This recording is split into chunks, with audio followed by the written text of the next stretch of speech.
Bismillahirrahmanirrahim. Alhamdulillahi rabbil alamin. Wassalatu wassalamu ala rasulil amin, nabiyyina Muhammad wa ala alihi wa sahbihi ajma'in, amma ba'd. Kitab Hidayatus Salikin fi suluki maslakil muttaqin. Maknanya pedoman bagi orang yang berjalan pada perjalanan orang yang takut akan Allah Subhanahu wa taala. Kita ini menjadi pedoman, panduan, orang panggil penunjuk jalan. Kalau kita pergi ke bandar-bandar sekarang ni, kita cari peta, dia panggil map. Sekarang ni tambah daripada peta pula, dia ada apa ni, itu alat baru ni, GPRS ke apa nama. Hak boleh klik, boleh tahu nak pergi ke mana.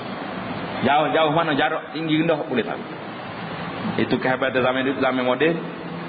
Dan kehebatan kita hari ni, iaitulah nak tahu bagaimana jalan kita nak menuju ke jalan orang-orang yang bertakwa kepada Allah Subhanahu wa taala. Kadang kita ni kadang-kadang dakwa kita ni rasa kita ni orang yang bertakwa. Kita rasa kita ni betul. Tapi belum tahu lagi betul ke tidak mengikut apa yang dikehendaki oleh Allah dan Rasulnya sallallahu alaihi wasallam. Macam mana kita nak tahu? Itulah kita belajar. Berpandukan kepada ayat Quran, berpandu kepada hadis Nabi sallallahu alaihi wasallam dan huraian yang dijelaskan oleh para alim ulama, maka itulah pedoman, petunjuk kita. Jangan buat sendiri. Selama kita hari ni ramai orang berpandu kepada dia sendiri buat jalan. Dia buat plan, dia buat peta, dia kata ni jalan betul. Pasal dia rasa otak dia betul, orang lain tak betul. Pasal itulah tak jumpa cari jalan, tak jumpa cari lorong. Nak jumpa Allah Subhanahu Wa Taala kena ikut jalan yang ditunjuk oleh Allah. Ihdinas siratal mustaqim. Kita nak ikut jalan dalam bandar, kita tak boleh ikut jalan kita. Orang kata jalan nak pergi lah Kota Baru ni, keluar daripada kawasan kita nak lah kanan. Kita kata apa, dia ikut Haji Pijit. Saya nak pergi lah kiri. Jawab dia siapa mana? Siapa Kota Baru? Orang usai lah pergi. Maknanya jalan ni kita kena ikut panduan, mengikut cara dia. Jalan nak kembali kepada Allah, ikut jalan Allah. Jalan nak ikut apa ni yang dirada dia Allah, ikut cara Rasul sallallahu alaihi wasallam. Jadi panduan kita ni itulah tentang jalan nak pergi, bagaimana orang-orang nak jadi orang yang bertakwa, ini jalan. Kita telah bincang banyak dah tentang perkara-perkara yang maksiat-maksiat yang zahir, maksiat yang batin yang perlu kita ubah, yang perlu kita hapuskan, yang perlu kita tinggalkan.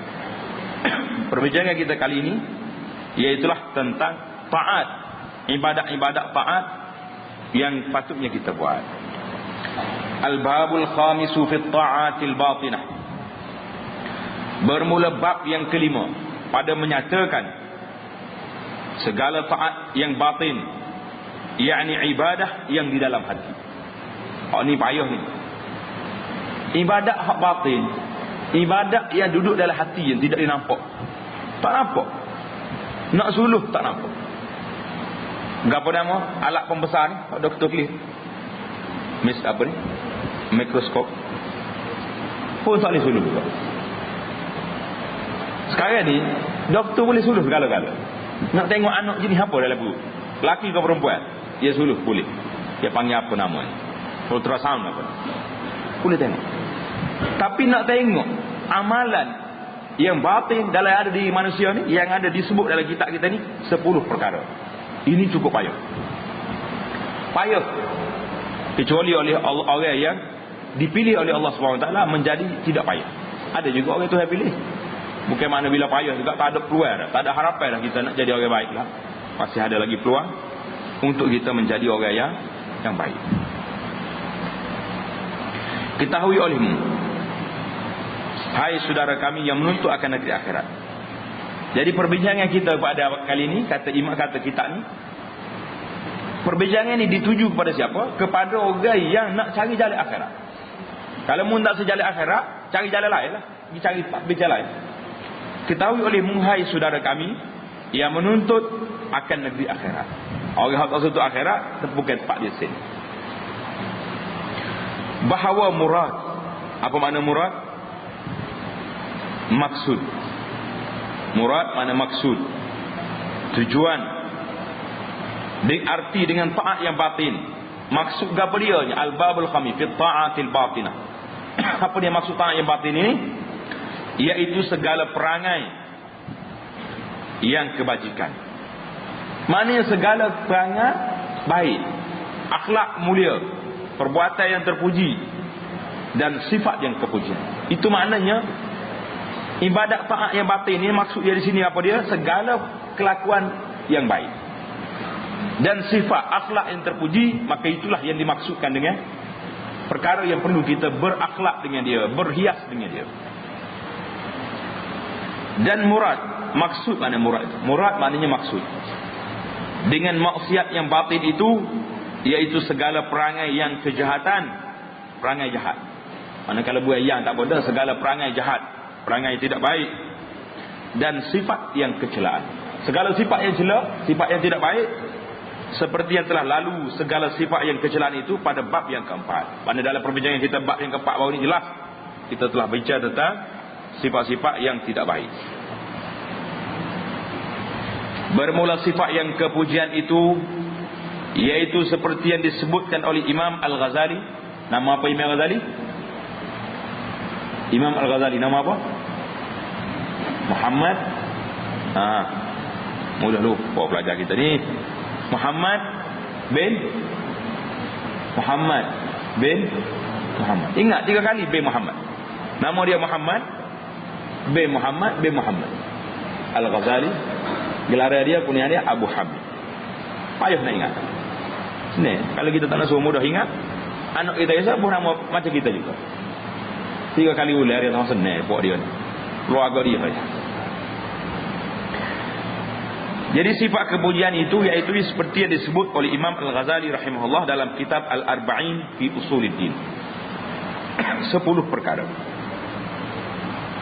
Yang pertama, taubat. Payah kali. Sebut mudah ni. 10 perkara nak sebut bila mudah. Tapi nak buat, insya-Allah taala kena buat. Kalau nak jadi orang, nak masuk dalam golongan orang muttaqi, orang yang berjalan menuju ke akhirat. Yang kedua, khauf. Apa makna khauf? Mana takut pada Allah. Dia akan huraikan nanti dalam syarah dia. Yang ketiga, zuhud.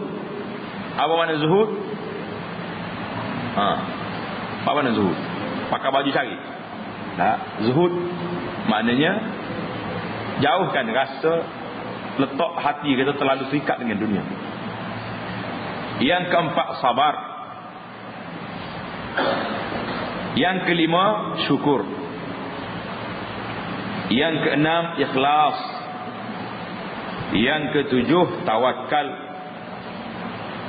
Yang ke-8, mahabbah. Yang ke-9, rida. Yang ke-10, zikrul maut. Apa makna zikrul maut? Ingat mati. Itu makna zikrul maut. Ingat kepada mati. Kita ingat ke tak ingat mati ni? Ingat? Ingat tak ingat? Dia panggil ingat lupa. Tahu nak mati, kata lah. Tahu tapi terlupa untuk persiapan untuk mati. Kalau kita ingat betul-betul, Allahu Akbar, min awliyaillah kita ni, tak cara ke apa dah. Baiklah. Intaha, mana itulah Imam Ghazali sebut dalam kitab dia 10 perkara yang akan dibincangkan. Jadi kita akan bincang satu persatu. Uraian dalam kitab Hidayatus Salikin, dia akan syarah pada kita satu persatu 10 perkara ini. Al-faslul awwal fi taubati. Al-faslul awwal fi taubah. Bermula fasal yang pertama pada menyatakan taubat. Pasal pertama iaitulah tentang taubat.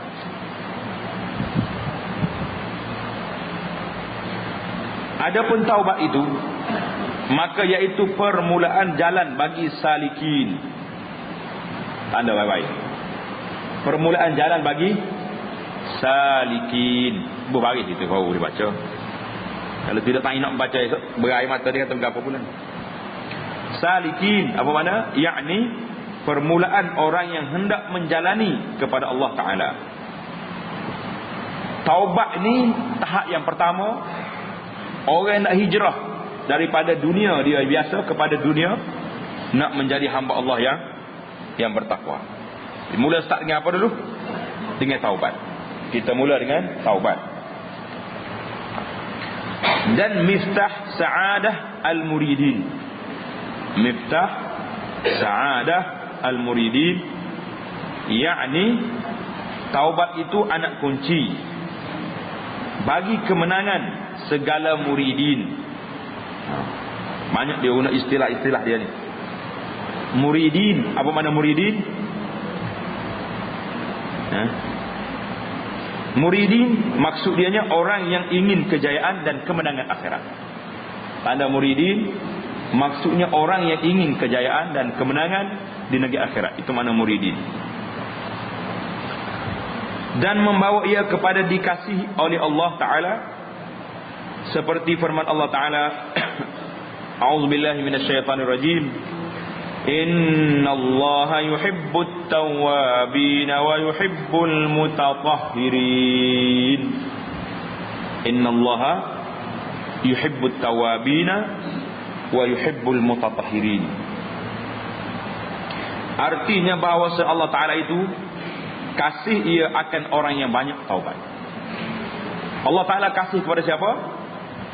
Kepada orang yang banyak bertaubat. Dan kasih ia akan orang yang bersuci daripada dosa. Mana bila dia taubat, dia suci daripada dosa. Ada situ ayat surah Al-Baqarah ayat 222. Innallaha yuhibbut tawwabin, itu surah Al-Baqarah. Surah Al-Baqarah ayat 222.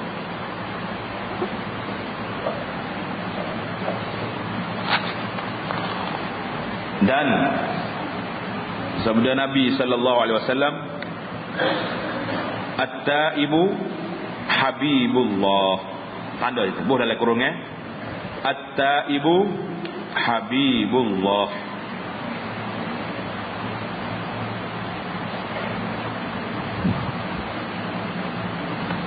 Boleh kurungnya. At-taibu habibullah. Letak nombor 1 di tepi kitab kita. At-taibu habibullah, kata ulama hadis, la aslalahu, tidak ada asal hadis ni. Lafaz lagu ni tidak ada asal dalam kitab sunnah, dalam kitab hadis. La aslalahu maknanya tidak ada asas dia, tidak ada asal lafaz macam ni dalam kitab hadis.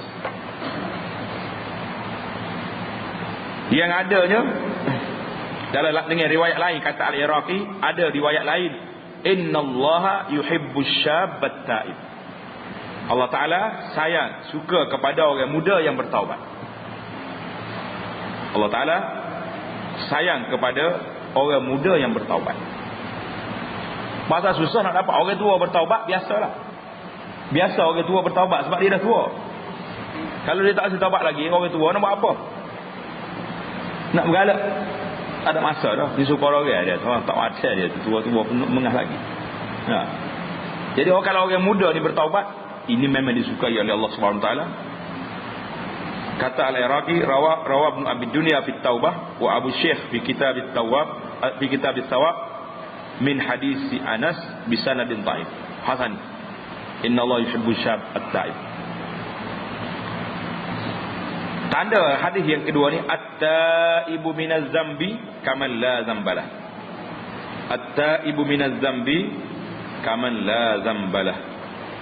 Boleh kurungan yang kedua. Kurungan yang pertama tadi, at-taibu habibullah, itu satu. Yang kedua ni, at-taibu minaz zambi kaman la zambalahu. Tanda di situ.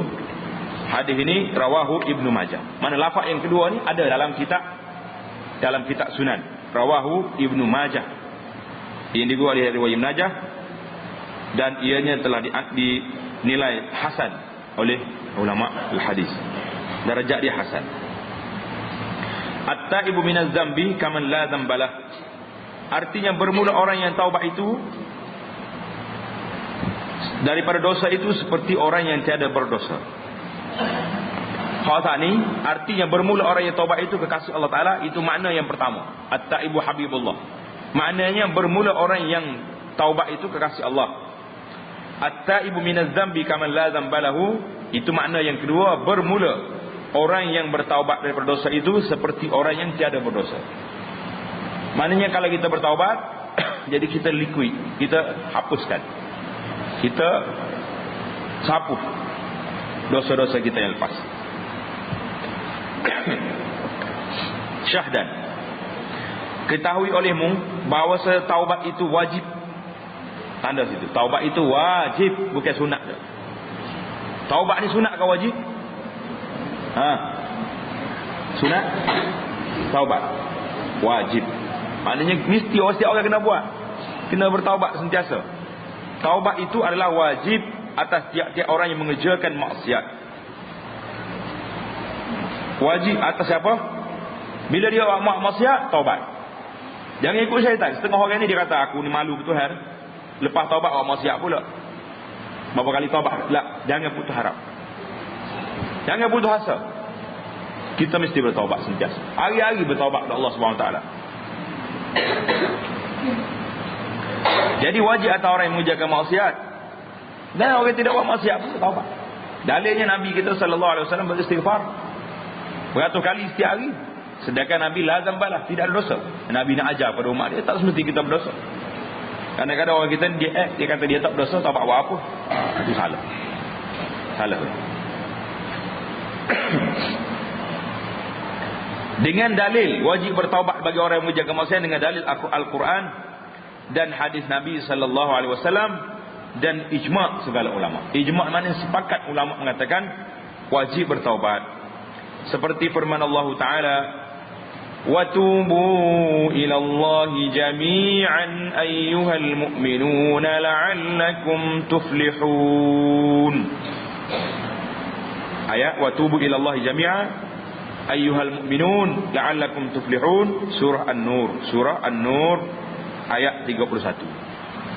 Anda di situ surah An-Nur ayat 31. Artinya bertaubat oleh kamu sekalian kepada Allah Ta'ala. Kamu semua nak bertaubat kepada Allah, wahai segala orang mukmin, mudah-mudahan dapat akan kemenangan. Kamu hendaklah bertaubat. Ini arahan. Wa tubu, dia panggil fi'lu amrin. Allah Ta'ala arah pada ada hamba dia supaya bertaubat. La'allakum tuflihun, semoga kamu menjadi orang yang mendapat kemenangan. Jadi syarat nak dapat kemenangan, nak jadi orang bertuah, orang yang mulia, orang yang hebat, apa dia syarat dia? Tubu, bertaubat kepada Allah Subhanahu Wa Taala. Bermula syarat taubat itu 3 perkara. Ini tanda, ingat baik-baik. Syarat nak bertaubat ada berapa perkara? Syarat bertaubat ada 3 syarat. Syarat yang pertama, bahawa meninggalkan daripada maksiat. Kalau kita nak bertaubat, tinggalkan maksiat itu. Tapi duk main astagfirullah, ya Allah aku bertaubat, tapi maksiat tak tinggal. Betul kau orang ni bertaubat? Tak betul. Dia panggil taubat lakonan saja. Taubat berlakon. Mana syarat nak taubat betul-betul? Tinggalkan maksiat. Maksiat apa yang kita tak ingin? Kita tak salat. Mulai sekarang ni kita bertaubat kepada Allah, kita mendirikan salat. Apa lagi maksiat? Isap rokok maksiat. Kerana ulama telah fatwa mengatakan rokok ni haram. Macam mana nak taubat daripada rokok? Tinggal dia, lepak rokok. Jangan beli, jangan isap. Setengah orang dia tak apa, saya tak beli, minta orang isap. Haram juga. Enggak, rokok sendiri itu haram. Jadi beli pun tak boleh, beli itu lagi 2 kali ganda. Isap haram. Syarat yang pertama, meninggalkan maksiat. Selagi tak tinggal maksiat, selagi itulah kita tidak bertaubat betul-betul kepada Allah Subhanahu Wa Taala. Syarat yang kedua, menyesal atas perbuatannya. Ya Allah, sesanya saya buat benda-benda ini, benda yang tidak berfaedah, benda yang menderhaka kepada Allah Taala. Menyesal. Tinggal menyesal. Itu syarat yang kedua. Syarat yang ketiga, bahawa bercita-cita ia atas bahawa tiada kembali kepada maksiat. Bercita-cita dia tak akan buat lagi benda ni, mesti ada azam. Tapi kalau taubat pada hati kata tak apa, kakak kita buat pula, ini bukan taubat. Bercita-cita ia bahawa tiada kembali kepada maksiat itu selama-lamanya. Mesti ada cita-cita, ada azam. Ini jika ada dosa itu antaranya dan antara Allah Subhanahu Wa Taala. Ini 3 perkara ni kalau dosa kita dengan Allah sahaja. Maka jika ada dosa itu antaranya dan antara manusia, seperti ada yang dizalimnya. Jadi kalau kita terlibat dengan harta orang, kita zalim orang itu harta orang, maka tambah olehmu syarat yang keempat. Jadi kalau terlibat dengan manusia, hak orang, kita kena tambah satu lagi syarat dia, iaitu hendaklah mengembalikan akan hak orang yang dizalimnya itu, atau meminta halalkan akan dia. Mana kalau kita zalim, kita curi bagi orang, bagaimana kita nak bertaubat? Hantar balik bagi. Kalau kita ambil tanah orang, macam mana nak taubat? Buka balik pagar tu, ikut sempadan yang ada. Cari batu dia kat mana. Kalau benda tak ada dah, kita makan lah contoh. Nak bayar tak boleh. Nak macam mana? Tapi tak halal dengan dia. Halal lah. Saya dulu termakan, terambil, tak tahu banyak mana. Nak bayar pun tak tahu. Banyak sangat ke? Sikit sangat. Apa nak buat? Kita minta halal dengan tuai dia punya cara. Maka jika tiada ada yang mempunyai harta itu, tak ada dah tuai, tak tahu ambil mana. Macam mana nak buat? Macam mana nak minta halal? Tuai dia tak tahu siapa. Apa kita nak buat? Seperti ia gaib. Tuai dia gaib. Ada kau orang gaib? Gaib masuk di sini tak tahu duduk mana lah, tak tahu di mana tempat dia, sudah hilang dia. Balik ke negeri dia, balik kampung dia, ke mati ke hidup, wallahu alam. Bukan mana orang ni mengaib tu. Jangan faham pula macam cerita jin pula ni. Tiada dia ketahui akan tempatnya atau mati dia, maka hendaklah engkau kembalikan kepada warisnya. Ambil harta ni, beri ke waris dia. Jelas ke tak jelas kita? Bagaimana cara nak awak? Kalau tuan dia masih hidup, kita hantar balik kepada tuan dia. Kalau tuan dia sudah tidak ada lagi, kita hantar kepada siapa? Kepada pewaris dia, anak dia, cucu dia, isteri dia, orang-orang yang boleh menerima pesaka. Itu mana waris. Maka jika tiada warisnya, syarat yang ketiga, waris pun tak ada. Tak tahu siapa, waris pun tidak ada. Maka jika dapat engkau sedekahkan kepada fuqara, maka perbuat olehmu akan demikian itu. Kita ambil duit ni, jangka banyak mana kita ambil pakai orang? RM1,000, ambil RM1,000, kita pergi sedekah orang. Ambillah sedekah. Pahala dia niat kepada tuai bagai yang kita tak ambil, nak hantar tak boleh. Macam tu cara. Ya. Buat masjid pun tak apa. Kita niat pahala pergi ke orang. Maka perbuat oleh kamu akan yang demikian itu. Buat. Kalau boleh kita bagi, buat. Maka jika tiada kuasa engkau, ia keempat, tak mampu nak bayar, nak sedekah pun tak boleh, kita sendiri pakai dah. Maka jika tiada kuasa engkau yang demikian itu, seperti ketiadaan bagimu harta, kerana engkau miskin atau fakir. Dia sendiri pun fakir tu, perlu kepada bantuan orang lain juga. Macam mana nak bagi orang lain duit? Nak bagi orang lain, kita sendiri susah, fakir. Maka hendaklah engkau membanyakkan berbuat kebajikan dan taubat kepada Allah Ta'ala, serta engkau pohonkan kepada Allah Ta'ala bahawa ia menghalalkan akan yang demikian itu pada hari kiamat. Mana ni tahap yang kelima, tak mampu nak bagi, dekah tak mampu. Macam mana? Kita berdoa kepada Allah SWT, minta Allah Ta'ala ampunkan dosa kita, kita bertaubat kepada Allah SWT, dan kalau boleh kita berdoa, masuk dalam doa kita ni, doa kepada orang itu, ya Allah, ampunlah dosa orang yang aku makan harta dia. Mudah-mudahan bila kita jumpa dia nanti di akhirat nanti, dia kata aku naik darjat dengan sebab dosa, dengan sebab doa kamu. Kau mau ambil barang-barang saya dulu atas dunia, saya halal je lah, tak saya dakwa depan Allah SWT. Sebab dia dah dapat nikmat, dengan sebab doa kita naik pangkat dia, naik darjat dia, suka dia. Jadi kita ada berapa cara di sini? 5 cara. Dan jika ada dosa antaramu dan antara manusia itu membunuh akan orang, nas'alullah as-salamah.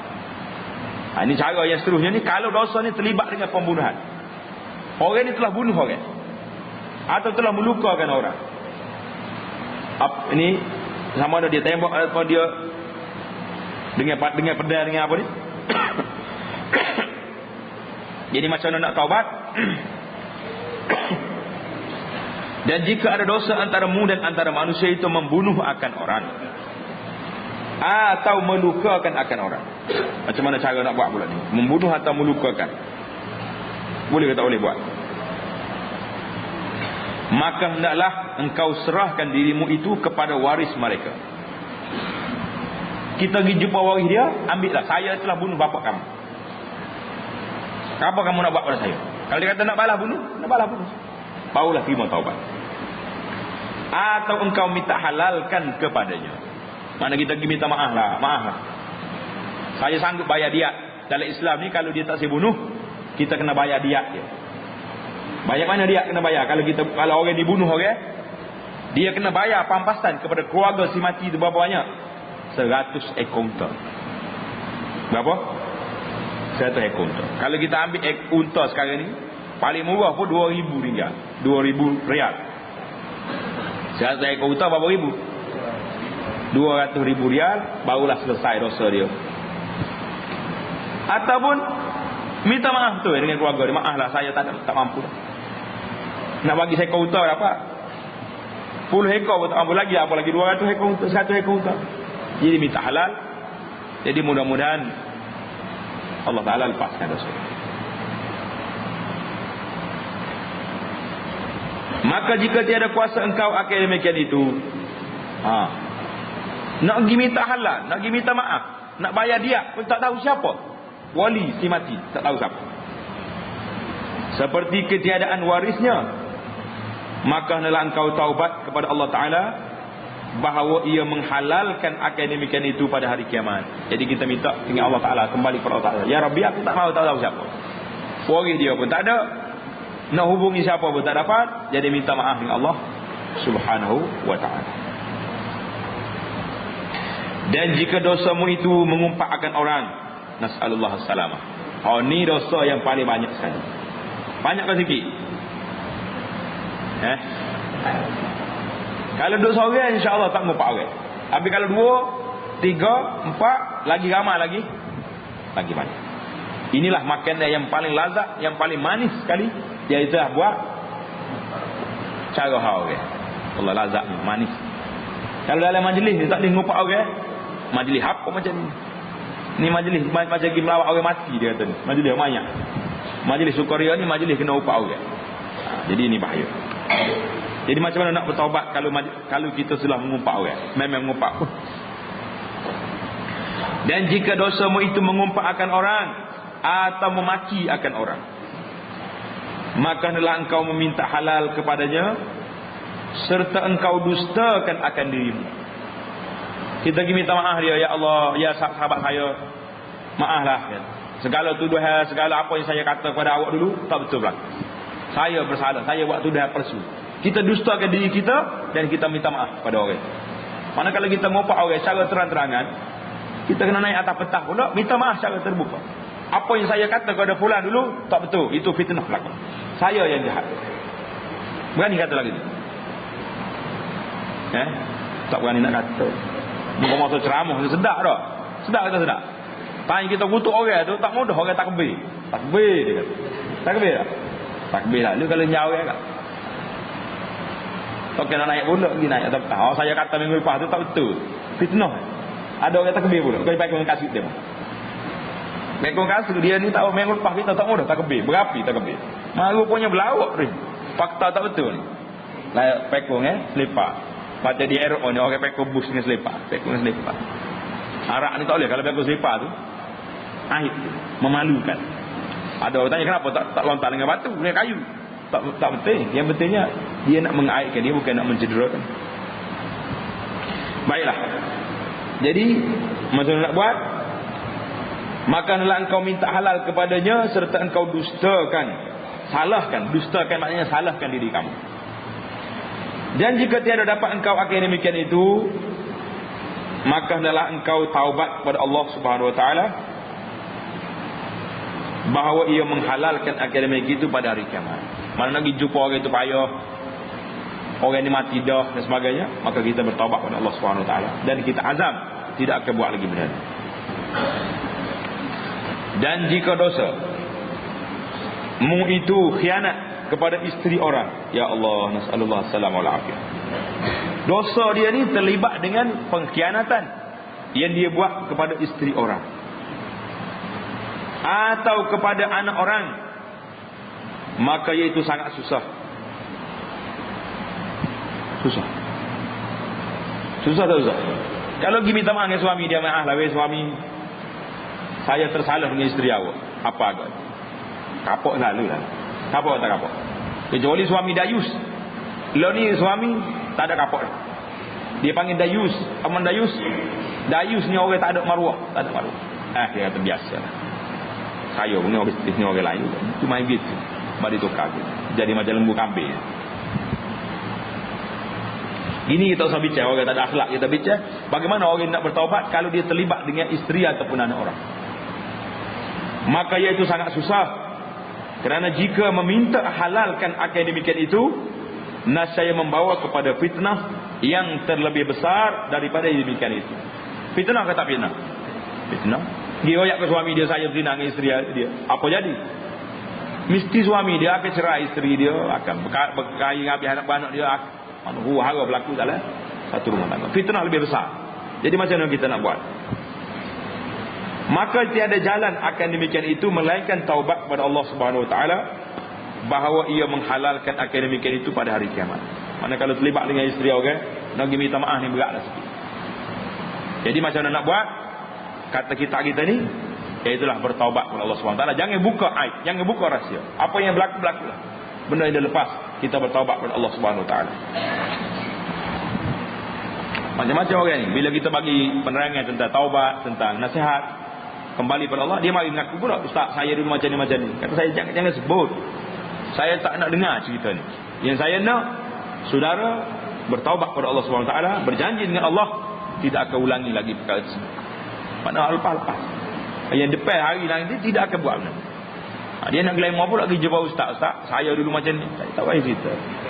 Saya bukan nak dengar nak tunjuk dia hebat, nak bagi tahu dia ni hebat dulu. Royak kau ustaz pula. Tak perlu cerita kepada siapa-siapa. Dan jika dosamu itu pada agamamu,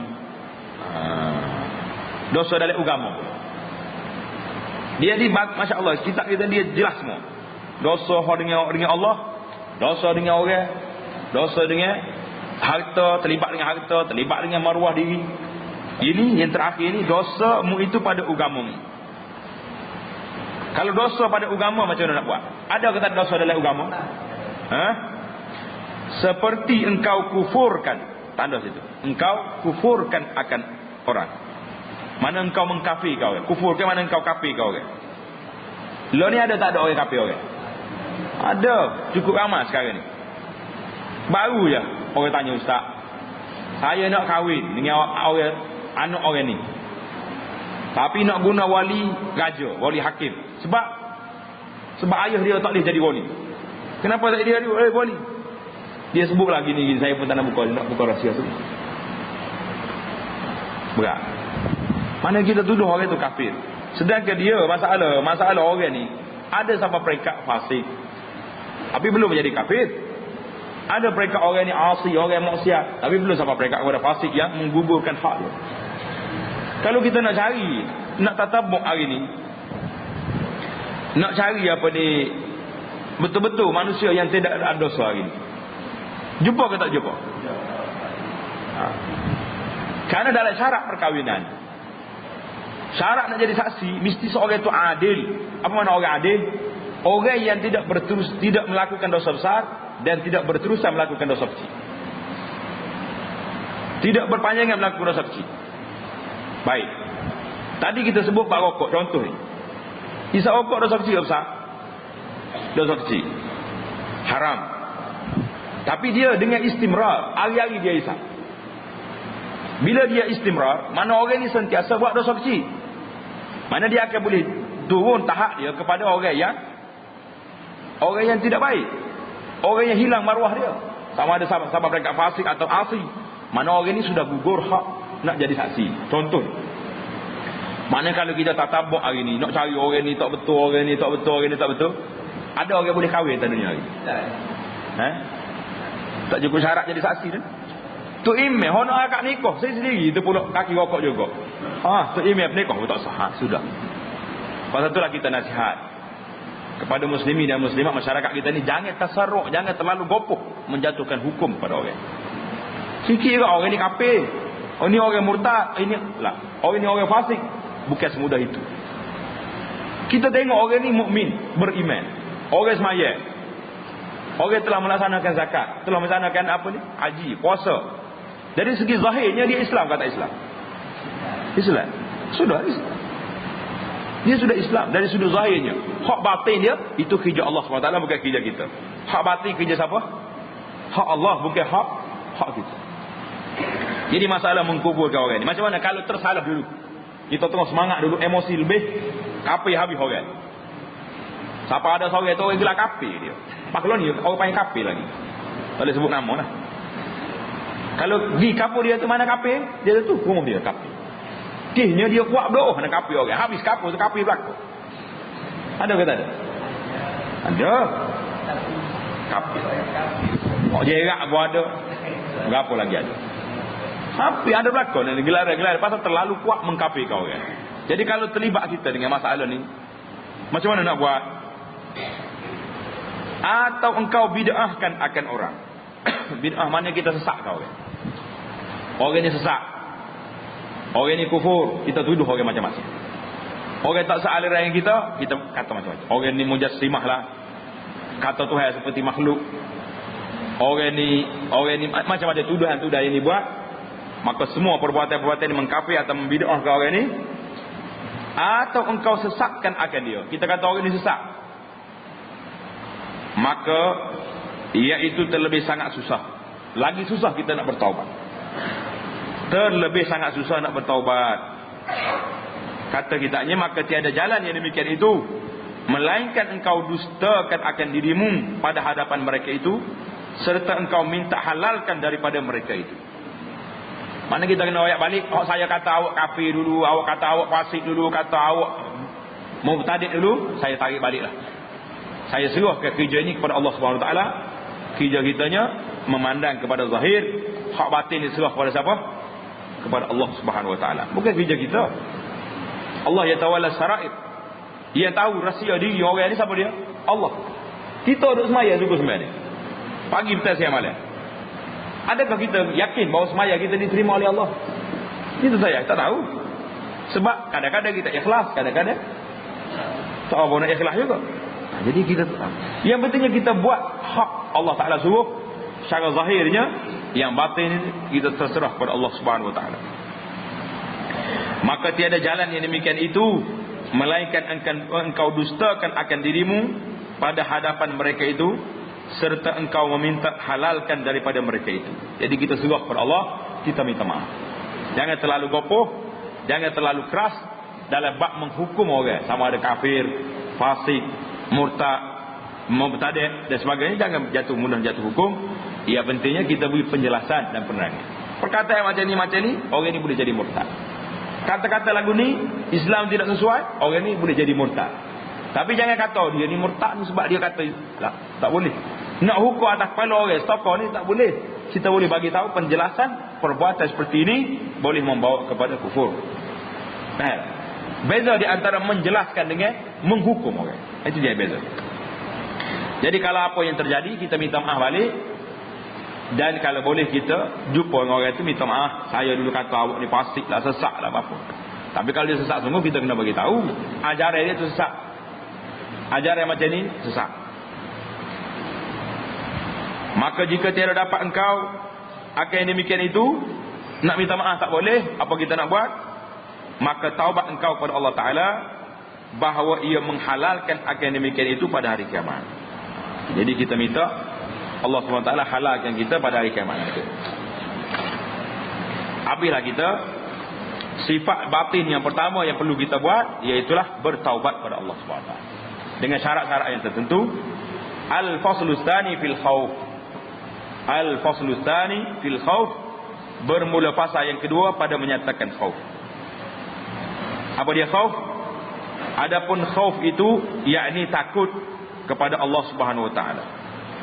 Dia tulis takut daripada. Kita kena tulis di bawah tu bahasa Malaysia sekarang ni, takut kepada Allah. Takut kepada, daripada tu tak buat garis dari dekat dia, yakni daripada dengan makna kepada, takut pada Allah. Maka iaitu menghimpunkan Allah Ta'ala bagi orang yang takut itu 4 kelebihan. Siapa dia takut pada Allah, Allah Ta'ala akan bagi dia 4 kelebihan. Mau ke tak mau kita? Mau lah tak? Jadi kalau mau kita kena buat. Yang pertama, orang yang takut pada Allah Ta'ala ini, Allah Ta'ala akan bagi petunjuk. Allah Ta'ala akan bagi apa? Bagi petunjuk, bagi bimbingan, bagi panduan dalam hidup kita. Itu yang pertama. Yang kedua, Allah Ta'ala bagi rahmat. Yang kedua dapat apa? Tanda situ. Yang pertama dapat petunjuk dari Allah. Yang kedua mendapat rahmat daripada Allah. Seperti firman Allah Ta'ala kepada dua perkara ni. Petunjuk dan rahmat ni, dalil dia satu saja. Hudan wa rahmatan, hudan wa rahmah lilladzina hum lirabbihim yarhabun. Tengok ayat dia surah Al-A'raf. Surah Al-A'raf ayat 154. Surah Al-A'raf 154. Artinya petunjuk. Petunjuk Allah. Dan rahmat itu sabit. Apa makna sabit? Tetap. Bagi mereka yang takut pada Allah Subhanahu Wa Taala. Rahmat, hudan, petunjuk. Wa rahmah, rahmat Allah Ta'ala itu untuk siapa? Li rabbihim yarhabun, bagi orang yang takut pada Allah SWT. Manakala kita takut Tuhan, Allah Ta'ala akan bagi petunjuk pada kita dan bagi rahmat pada kita. Yang ketiga, orang yang takut pada Allah, dia akan dapat ilmu. Sekarang ni kita belajar. Nak ilmu ke tidak? Nak? Ke nak sijil? Kita belajar, nak sijil ke nak ilmu? Dua-dua nak. Kalau ada ilmu saja, tak ada sijil, tak boleh nak minta kerja jadi tak email pun tak boleh. Tak email orang majlis tanya, awak belajar di mana? Belajar sana. Mana dalil bukti tak ada. Jadi kita sijil itu sebagai alat. Tapi asas kita nak, niat kita asli, kita nak apa? Nak ilmu. Siapa dia nak ilmu? Syarat dia macam mana? Mesti takut pada Allah Subhanahu Wa Taala. Karena itulah firman Allah Taala, innama yakhshallaha min ibadihil ulama'u. Tanda molek bagi itu jangan salah baca. Innama yakhshallaha, bagi atas. Min ibadihi al ulama'u. Ada orang salah baca innama yakhshallahu min ibadihil ulama'. Khata salah. Ayat ini dalam surah Fatir. Surah apa? Fatir ayat 28. Fatir ayat 28. Artinya hanya sungguhnya seorang yang takut akan Allah Ta'ala itu, iaitulah daripada hambanya yang ulama. Orang yang alim, yang beramal dengan ilmu dia, orang inilah orang yang takut pada Allah Ta'ala. Ada ke tak ada orang yang ada ilmu tapi tidak beramal? Ilmu tak berkat. Ramai. Berapa ramai orang yang ada ilmu banyak, mengaji tinggi, tapi ilmu dia tidak menghalang dia daripada buat maksiat. Maka dia panggil ilmu yang tidak berkat. Kita nak ilmu di sini, ilmu yang berkat. Ilmu melalui Allah Ta'ala bagi ilmu pada kita. Ilmu ni menghalang kita daripada buat maksiat dan menggalakkan kita buat ibadat. Maka itulah ilmu berkat. Kalau kita lagi tinggi kita belajar, lagi hebat kita dengan Allah Ta'ala, lagi kita lawan Tuhan, lagi derhaka, lagi maksiat, maka ini panggil ilmu ni mencelakakan kita, bukan ilmu menamakan. Jadi pada itulah kita kena tulis innama yakhshallaha. Orang yang takut akan Allah Ta'ala itu al-ulama'u, iaitu orang yang alim. Kalau kita salah baca innama yakhshallahu, ini banyak orang ceramah, penceramah ni kadang-kadang dia tukar ayat. Kalau kata innama yakhshallahu, sesungguhnya Allah Ta'ala itu takut akan ulama. Betul? Jadi Tuhan takut untuk guru, bukan guru takut Tuhan. Jadi kita kena tanda baik-baik ayat. Nak ceramah tu pasti dulu ayat-ayat hadis-hadis Nabi sallallahu alaihi wasallam tu biar ada baris, biar kena baca innama yakhshallaha min ibadihi al ulama'u. Tak baris tak? Ada baris. Tak baris begitu. Salah baca ni tukar. Jadi Tuhan takut ke ulama pula. Yang keempat, janji Allah Ta'ala nak bagi yang keempat kepada orang yang takut pada Allah Ta'ala ini siapa? Keredaan. Siapa nak dapat redha Allah, hendaklah dia takut pada Allah. Seperti firman Allah Ta'ala, radhiyallahu anhum wa radu an, dzalika liman khashiya rabbah. Surah apa tu? Surah apa? Tak ingat ni surah. Surah apa? Surah Al-Bayyinah ayat 8. Artinya redha Allah Ta'ala daripada mereka itu, dan redha mereka itu daripada Allah Ta'ala. Mana Allah Ta'ala redha kepada orang yang takut, dan mereka pun redha kepada Allah. Bermula demikian itu bagi orang yang takut akan Tuhannya, dan demikian lagi dijanjikan oleh Allah Ta'ala bagi orang yang takut akan dia itu dengan syurga. Seperti firman Allah Ta'ala dalam Al-Quran, wa amma man khafa maqama rabbih wa nahan nafsa 'anil hawa fa innal jannata hiyal ma'wa. Surah apa ni? Surah An-Nazi'at ayat 40. Artinya adapun orang yang takut akan maqam,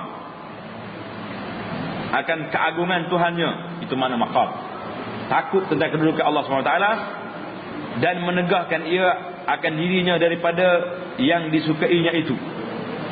Diri kita nafsu kita suka apa? Suka mai, suka berehat, suka pada benda-benda maksiat, maka kita lawan. Wa nahan nafsa 'anil hawa. Takut ke Tuhan, lawan nafsu.